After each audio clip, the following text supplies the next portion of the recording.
has been unfortunate. Yeah. So listen, I have to ask you about, you were there for the Kavanaugh testimony. And then in his op-ed, he said, you know, he may have been too emotional. He might have said things that he shouldn't have said. And he's trying to drive home the point that he is impartial tonight. Is he trying to have it both ways? What do you think of that?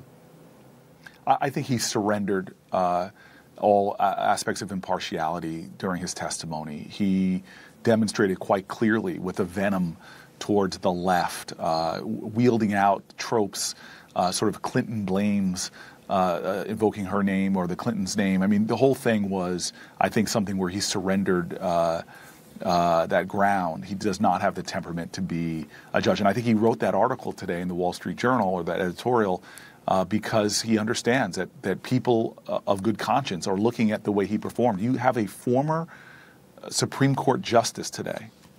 They rarely actually was a supporter of Kavanaugh's, different political judicial philosophies, but this is something you rarely have ever seen, a former Supreme Court justice coming out and not on judicial philosophy, not on the allegation, the credible allegation from Dr. Ford, but just on the temperament issue alone, said he shouldn't be on the bench. The Washington Post, and granted, that is a left-leaning newspaper, but they have never come out, or it's actually since Bork, since 1987, never came out against a Supreme Court justice. And again, it was on the temperament issue and the veracity issue.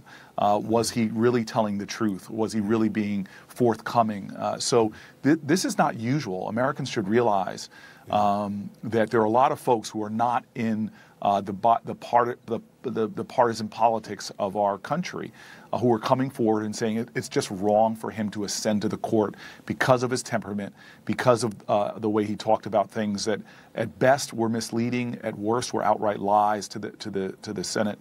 And so I'm one of these folks that's in the scrum right now, texting with colleagues, talking to colleagues on both sides of the aisle. What are you saying to Joe Manchin?